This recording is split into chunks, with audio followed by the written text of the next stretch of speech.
Story நேரம் Tamil வியூவர்ஸ்க்கு hi. நம்ம சீரீஸோட 24வது எபிசோட்ல என்ன ஆக போகுது அப்படின்னு தான் இன்னைக்கு இந்த வீடியோல பார்க்க போறோம்.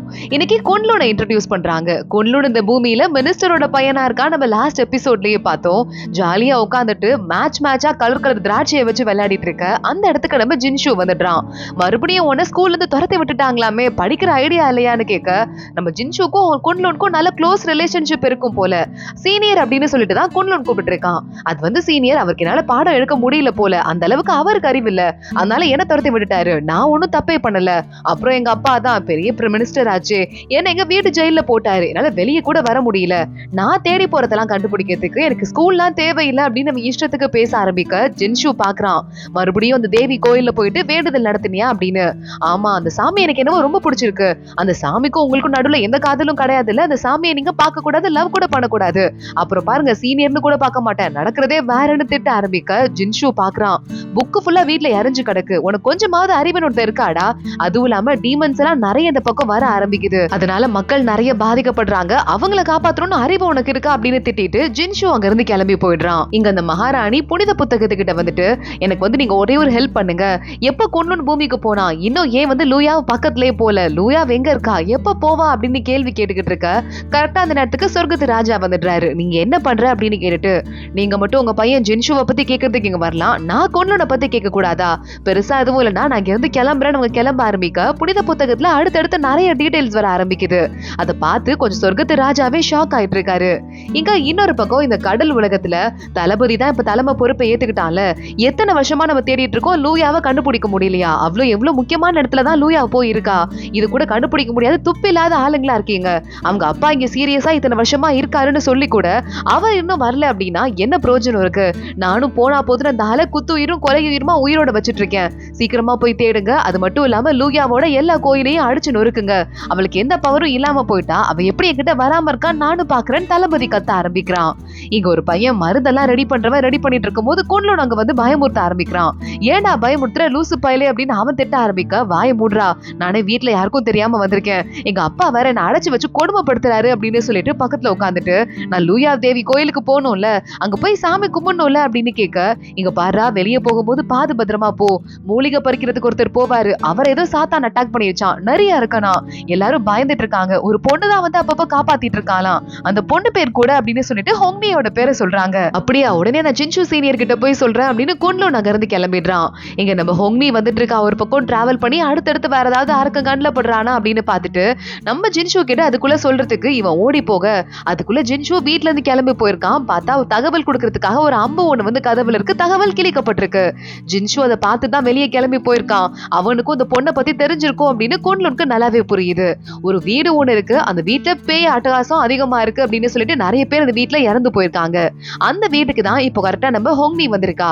இந்த சிக்னலை எழுதி வச்சுட்டு தான் வந்திருக்கா ஜின்ஷுவோட வீட்டுல. ஏன்னா அவனை பழி வாங்கறதுக்கு தானே இந்த பிறப்பை எடுத்திருக்கா. கரெக்டா அப்பன்னு அவளுக்கு இன்னும் நிறைய மாத்திரைகள்லாம் இருக்கு, நிறைய சக்தி இருக்கு, அரக்கங்கிட்ட இருந்து வாங்குற சக்தி எல்லாம் இவ யூஸ் பண்ணிக்குவா போல. அப்பையும் பைச்சா, உன்னால ரொம்ப நாளைக்கு இதை வச்சு தாங்க முடியாது, சீக்கிரமா பழி வாங்கிட்டு திரும்ப வந்துரு அப்படின்னு சொல்லியிருக்கான். எனக்கு கொஞ்சம் டைம் போதும், நான் பழி வாங்கிருவேன்னு அந்த சக்தியை எடுத்துட்டு ஹோங்னி உட்கார்ந்துட்டு இருக்கா. இதே இடத்துக்கு தான் ஜின்ஷு லூஜுவோட வந்துட்டு இருக்கான். இன்னும் கொஞ்சம் பேரும் கூட வந்துட்டு இருக்காங்க. லூஜு பாக்குறான், எனக்கு என்னவோ சீனியர் ஏதோ குழப்பம் இருக்க மாதிரி தெரியுது, இந்த இடத்துக்கு நம்ம எதுக்கு வந்து விசாரிக்கணும்னு கேட்க, நிறைய மனுஷங்க இந்த இடத்துல தான் பாதிக்கப்பட்டிருக்காங்க, நம்ம சும்மா விடக்கூடாது, எங்கேயாவது பக்கத்துல தங்குற மாதிரி இருக்கணும், ஏதாவது ஒரு ஹோட்டல் லாட்ஜ் இந்த மாதிரி ஏதாவது இருக்கான்னு பாருன்னு சொல்ல, இந்த ரொம்ப அரக்கம் பயங்கரமானவனா இருப்பான் போல, அதனாலதான் இவ்வளவு பேர் இறந்து போயிருக்காங்க, நம்ம மட்டும் பத்துமா, எப்படி பத்தும், அதுவும் இல்லாம நம்ம தகவல் கொடுத்தவங்க வேற யாருன்னு தெரியலையே அப்படின்னு லூஜு புலம்ப ஆரம்பிக்கிறான். ஹோங்னி ஒரு இடத்துல தங்கிட்டு இருக்கா. அந்த இடத்துக்கு தான் லூஜு ஜின்ஷுவோட அங்க வந்துட்டு இருக்கான். கையில வால் எடுத்துட்டு இவ ரெடியா வெயிட் பண்ணிக்கிட்டு இருக்க. கதவு திறக்குது. ஜின்ஷு உள்ள வந்து நிக்கிறான். ஜின்ஷுவை பார்த்ததுமே ஹோங்னியோட மனசு லேசா மாற ஆரம்பிக்குது. ஹோங்னிய ஜின்ஷுவும் ஒரு மாதிரி அமைதியா பாத்துட்டு இருக்கான். அவனுக்கு எதுவுமே ஞாபகம் இல்லாத மாதிரி தான் பாத்துட்டு இருக்கான். எல்லாத்தையும் மறந்துட்டு தான் வந்தான் போல. ஆனா அப்பயும் ஹோங்னிக்கு அவங்க அம்மா அப்பா இறந்து போனது ஞாபகம் வந்து கையில இருக்கிற ஆயுதத்தால தாக்க ஆரம்பிக்க, ஆனா லூஜு முன்னாடி வந்துடுறான். ஜின்ஷு அசையாம நிக்கும் போதே ஹொங்னியோட அடி ஒண்ணு கூட மேல படாம லூஜு காப்பாத்திக்கிறான். ஜின்ஷு உடனே எங்களுக்கு தங்குறதுக்கு இடம் வேணும், நாங்க இங்க ஒரு சாத்தான தேடி வந்திருக்கோம், அதுவரை எங்களுக்கு தங்குறதுக்கு இடம் கொடுங்க, நீங்களும் இங்க தங்க தானே வந்தீங்க அப்படின்னு கேட்க இந்த இடம் பாதுகாப்பு இல்ல, இங்க இருந்து போயிடுங்க அப்படின்னு ஹொங்னி வார்ன் பண்ணிட்டு இருக்கா. நீங்கெல்லாம் பொண்ணு, நீயே இங்க இருக்கும் போது நான் இங்க இருக்க கூடாதான் மத்தவங்க எல்லாம் கிளம்பி உள்ள போயிடுறாங்க. கரெக்டா அன்னைக்கு நைட்டு ஹொங்னி ஒரு ரூம்ல உட்காந்து புக் படிச்சிட்டு இருக்கா. ஆப்போசிட்ல ஜின்ஷு உட்காந்துட்டு இருக்கான். அப்ப அங்க வர ஜின்ஷுவோட ஆளு பாடி கார்டு ஒருத்தன் நல்லா குடிச்சிட்டு ஹொங்னி இருக்கிற ரூம்க்கு வந்துட்டு, என்னம்மா நீயும் பார்க்க அழகா இருக்க, நானும் பெரிய குடும்பத்து ஆள் தான், ராஜா கிட்ட வேலை பாக்குறேன், எங்க வீட்லயும் நிறைய வசதி இருக்கு, என்ன கல்யாணம் பண்ணிட்டு என் கூட வந்துரு, இன்னைக்கு நம்ம 2 பேரும் ஒன்னா இருக்கலாமா அப்படின்னு கேட்டு பக்கத்துல வந்துட்டு இருக்க. ஓ அப்படியா, சரி ஓகே அப்படின்னு ஹொங்னி அவன் பக்கத்துல வரும்போது முகத்தை மாத்தி காட்டுறான், ஏதோ பேய் மாதிரி காட்டுறா போல. அந்த ஆளு பயந்துட்டு பேய் பேய்னு கத்திட்டு வெளியே போயிடுறான். இதை பார்த்துட்டு லைட்டா ஜின்ஷு வெளியே உட்காந்து சிரிக்க ஆரம்பிக்கிறான். இவன் இப்படிதான் பண்ணுவான்னு எனக்கு முன்னாடியே தெரியும்னு யோசிச்ச மாதிரி. கரெக்டா அப்ப வந்து இவ சாத்தான், சரியான சாத்தானா இருக்கா, நம்ம தேடி வந்த ஆளு இவளா இருப்பாளோ அப்படின்னு அந்த ஆளு கத்த ஆரம்பிக்க, பேய பிடிக்கிற நீங்க வந்துட்டு நல்லா குடிச்சு குமால போட்டுட்டு நம்மள மாதிரியே இன்னொரு பொண்ணு வந்திருக்கா, அந்த பொண்ணை பார்த்து பேயின்னு கத்திக்கிட்டு இருக்க, நீ முதல்ல எதுக்கு அந்த பொண்ணு கிட்ட போற, வெளியே போ அப்படின்னு ஜின்ஷு அந்த ஆளை வெளியே துரத்தி விட்டுறான். ஹொங்னி மறுபடியும் அமைதியா உட்காந்துட்டு இருக்கா. இங்க பாருங்க, என்கிட்ட எல்லாம் வந்து பேசுற வேலை வச்சுக்காதீங்க, உங்க ஆள் தான் என்கிட்ட தப்பா நடந்துக்கிட்டான், நான் படுக்கு தனியா இங்க தூங்குனா எனக்கு எந்த பிரச்சனையும் வராதுன்னு ஹொங்னி கதவை சாத்திட்டு உள்ள போயிடுறா. அன்னைக்கு நைட்டு நிறைய குடிச்சிட்டு இந்த தப்பா நடந்துக்கிட்டான்ல, அவன் காட்டுக்குள்ள பாத்ரூம் போற அப்படின்னு போக யாரோ பின்னாடியே வந்து மேல கை வைக்கிற மாதிரி இருக்கு. அடுத்த நாள் காலையில எல்லாரும் வெளியே வந்து பார்த்தா அந்த ஆளு வெளியே செத்து கிடக்குறான். ஹொங்னி பாக்குறா, கையெல்லாம் அப்படி தூக்கிட்டு இருக்கு, காது கிட்ட ஏதோ தழும்பு மாதிரி இருக்கு, இப்படிதான் அந்த ஆள் இறந்து போய் கடந்தானா அப்படின்னு ஹொங்னி கேட்டுட்டு இருக்க. ஜின்ஷு அங்க வரான்.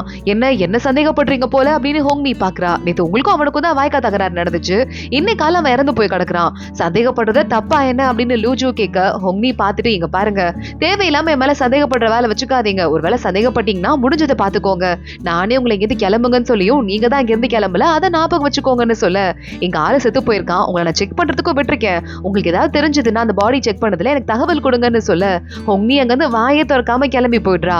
இந்த பொண்ணுக்கு ரொம்ப ஓவர் திமிருதான் அப்படின்னு சொல்லிட்டு லூஜு கத்த ஆரம்பிக்கிறான். இவ வந்து எனக்கு சாத்தான் மாதிரி தோணுது, இவளே மனுஷி கிடையாது எனக்கு தோணுது அப்படின்னு லூஜு சொல்ல, மறுபடியும் தோன்றதை வச்சுட்டு ஒண்ணும் பண்ண முடியாது, சாட்சி இருந்தா சொல்லுன்னு ஜின்ஷு திட்ட ஆரம்பிக்கிறான். அன்னைக்கு ஹொங்னி ஊருக்குள்ள வெளியே போயிட்டு மந்திர பேப்பர்லாம் இருக்கான்னு செக் பண்ணி பாக்குறா. பின்னாடியே ஜின்ஷு போய் இவளை ஃபாலோ பண்ணிக்கிட்டு இருக்கான்.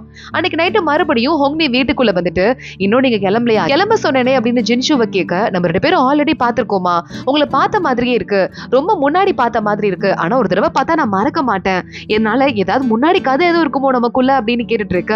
ஹொங்னி பக்கத்துல வரா. உங்களுக்கு ஏன் அப்படி தோணுதுன்னு எனக்கு தெரியலன்னு சொல்லிக்கிட்டு இருக்கா. ஜின்ஷு உடனே, நான் இப்பதான் ஒரு சாத்தான புடிச்சேன், அந்த அறிக்கை என்கிட்ட என்ன தெரியுமா சொன்னா, பழி வாங்குறதுக்காக, தனக்கு ரொம்ப வேண்டிய ஒருத்தர பழி வாங்குறதுக்காக ஒருத்தன் பின்னாடியே சுத்திக்கிட்டு இருந்திருக்கா. ஆனா அந்த பையன் வீட்டுல மந்திர தகடெல்லாம் இருந்தது. கரெக்டா அன்னைக்குன்னு ஒரு நாள் பார்த்து மந்திர தகடெல்லாம் உடைஞ்சு போயிருந்தது. அன்னைக்கு அந்த பொண்ணு வந்து பழி வாங்கிட்டு அவனை கொண்டுட்டு கிளம்பி போயிருக்கா.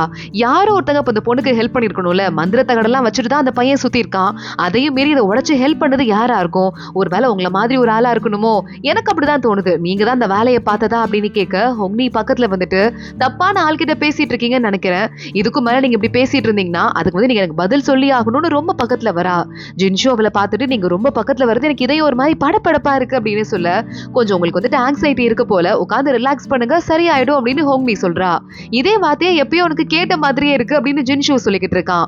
யாராவது சொல்லியிருப்பாங்க அப்படின்னு ஹொங்னி கண்டுக்காத மாதிரி உள்ள போயிடுறா. ஜின்ஷு அன்னைக்கு நைட் உட்காந்து புக்கு படிச்சுக்கிட்டு இருக்கான். இன்னைக்கு என்ன நடக்க போதோ தெரியல அப்படின்னு பாத்துட்டு இருக்கும் போதே ஹொங்னி பயங்கர அலங்காரமா மேக்கப் போட்டு ரூம்குள்ள வரா. காலையில என்ன விரட்டி விட்டீங்க, இன்னைக்கு எதுக்கு ரூம்க்கு நைட்டு நேரத்துல வந்திருக்கீங்க, இங்க எது வெளியே போங்க அப்படின்னு ஜின்ஷு சொல்ல, இவ்வளவு அழகா இருக்கேன், என்ன போய் விரட்டுறதுக்கு எப்படி உங்களுக்கு மனசு வருது, நம்ம 2 பேரும் ஏற்கனவே தெரிஞ்சவங்க தான், போன ஜென்மத்துல உங்களுக்கு எனக்கு தெரியும் அப்படின்னு சொல்லிட்டு அவன் கிட்ட மயக்கிற மாதிரி பேச ஆரம்பிக்கிறதுக்கா. இங்க இன்னொரு பக்கம் பார்த்தா நம்ம ஹொங்னி படுத்து தூங்கிட்டு இருக்கா.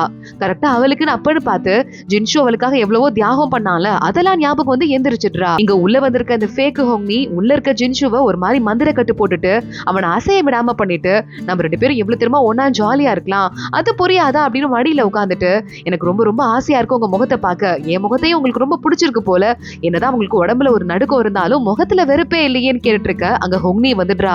டக்குன்னு வந்து இவனை அட்டாக் பண்ண ஆரம்பிச்சிடுறா. அங்க பார்த்தா வந்திருக்கிறது ஒரு ஆம்பளை பொம்பளை வேஷத்துல வந்திருக்கான் அந்த சாத்தான். இந்த ஆளை காப்பாத்துறது அவ்வளவு அவசியமா அப்படின்னு அந்த அரக்கம் கேட்க, நான் காப்பாத்த வரல, ஆனா ஏன் உருவத்துல நீ வந்துட்டு கண்ட கண்ட வார்த்தை பேசுற, அது எனக்கு பிடிக்கல, அதுக்குதான் வந்தேன் அப்படின்னு ஜின்ஷுக்கு மேல இருக்க மந்திரக்கட்டை எடுத்து விட்டுட்டு அவனை துரத்திட்டு வேகமா வெளியே ஓடுறா. 2 பேரும் வெளியே ஓடுறாங்க. அவன் அட்டாக் பண்ண ஆரம்பிக்கிறான். ஒரு கட்டத்துக்கு மேல 2 பேர் மேலயும் காயம் போட்டுருது. உடனே இந்த சந்தர்ப்பத்தை யூஸ் பண்ணிட்டு அந்த அரக்க அங்கிருந்து ஓடி போயிடுறான். ஜின்ஷு ஓடி போய் ஹொங்னியை பிடிச்சிட்டு, ஒன்னும் ஆகல அப்படின்னு, உனக்கு முதுகுல அடிபட்டு அடிபட்டுருச்சு, நான் தூக்கிட்டு போறேன் அப்படின்னு அவளை தூக்கிட்டு அங்கிருந்து வீட்டுக்கு கொண்டு வந்துடுறான். இங்க பாரு அப்படின்னு சொல்லிட்டு உனக்கு ரொம்ப அடிபட்டிருக்கு அப்படின்னு லூஜுவை வெளியே அனுப்பிட்டு ஜின்ஷு மருந்து எடுத்துட்டு நேரா உள்ள போறான். நீ ஒரு பையன், நானே மருந்து போட்டுக்கிறேன் அப்படின்னு ஹோங்மி சொல்ல, அதெல்லாம் முடியாது, ரொம்ப அடிபட்டிருக்கு, முதுகுல இருக்கிற காயத்துக்கு உன்னால மருந்து போட முடியாதுன்னு சொல்லிட்டு மருந்து போடுறதுக்கு அவளோட முதுகை ஓபன் பண்ண ஹோங்மிக்கு ஒரு மாதிரி ரொம்ப கூச்சமா இருக்கு. ரெண்டு பேருமே ரொம்ப ஷையா ஃபீல் பண்றாங்க, ரொம்ப நடுங்க ஆரம்பிக்கிறாங்க. ஆனா நம்ம ஜின்ஷு அதெல்லாம் பத்தி கண்டுக்காம மருந்து போட்டே ஆகணும்னு மருந்து போட்டு விட்டுட்டு நான் இங்க இருந்து கிளம்புறேன்னு சொல்ல ஹோங்மி கண்ணுல கண்ணீரோட திரும்ப பாக்குறா. காதலும் வருது, ஆனா பழி வாங்குற உணர்ச்சியும் இருக்கே அப்படின்னு யோசிக்க ஆரம்பிக்கிறா. அதோட தான் இந்த எபிசோட் முடியுது. அடுத்தடுத்து என்ன ஆக போகுது தொடர்ந்து பார்க்கலாம். இந்த வீடியோவை லைக் பண்ணிக்கோங்க, மறக்காம நம்ம சேனலுக்கு சப்ஸ்கிரைப் பண்ணிட்டு பெல் ஐக்கானையும் கிளிக் பண்ணிக்கோங்க. அடுத்த வீடியோல பார்க்கலாம். அது வரைய பாய்.